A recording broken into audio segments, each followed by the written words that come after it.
Oh, nice to see you.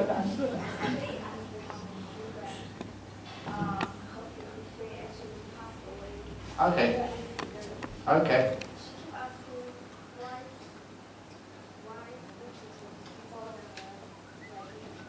Before the wedding, they're about to get married, and he passed away just before the wedding. Now, I could do a few marriage jokes, but they may be a bit inappropriate. But, sometimes there is some karma there. Sometimes it does teach us. The reason why he died was because he was born. Everybody dies at some time. Sometimes the most inconvenient times that people actually die. So, she did fall in love and commit and about to get married, and the partner passed away, died in an accident. So what do? You can't if the past again. It's happened. So what you do is, the old story which I've mentioned many times before, if when you go home from a nice talk, you tread in the dog shit, and it gets all over your shoes, you've heard me say this before, what should you do with the dog shit? Please excuse me for playing S-H-I-T word, but it makes the whole story more memorable. I tried this story with dog poo, dog feces, it doesn't work. Dog shit. You tread in the dog shit, you should never scrape it off your shoes. You've heard me say that before. You have to take it home with you. Take the dog shit home with you. And you scrape it off in Malaysia under the durian tree. And it only takes a year, because 1 year later your durian is sweeter and juicier than ever before.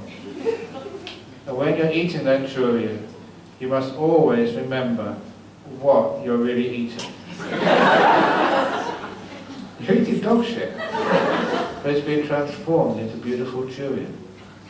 So your friend, she's trodden in a huge pile of maybe elephant shit. It's huge.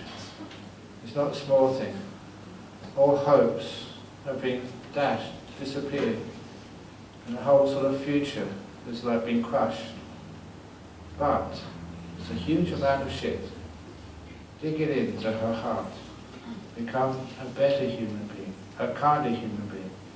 And that's the best way she can express her love to her fiancé who's no longer here.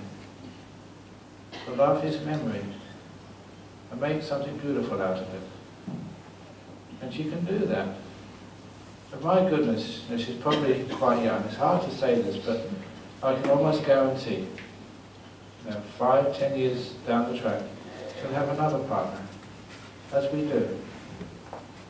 And when she has another partner, her love will be something special. Because she's been through a lot of shit. Her heart has been forged by that shit to really appreciate one another. How often is it that people we love, we take for granted, we always think they're going to be here for us, our mother, our father, our friends, we think, oh, they're always going to be here. She knows they're not. Someone very close to her was supposed to be here for the wedding and for all their future. They're not. Teaches us a wonderful tradition. See this cup here?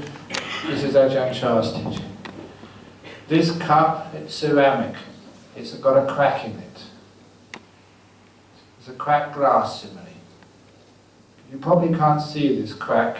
Even if you came up to have a look, you still couldn't see it because it's microscopic, but it's here. And one day someone's going to drop this cup or kick it over. That crack is going to open up and this cup is going to break. It's the crack of fragility. If this was a plastic cup, it'd have no crack at all. I could kick it, drop it, smash it, it would still be the same.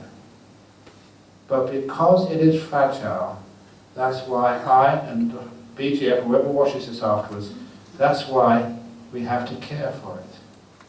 Because we know one day it's going to break. If this was permanent forever, we would not need to care for it. What that teaches you, that someone we love is no longer here. They broke. they crash. That's why, whoever we love, we know that's going to happen to each one of us. That is the reason why we care. Because we're all fragile.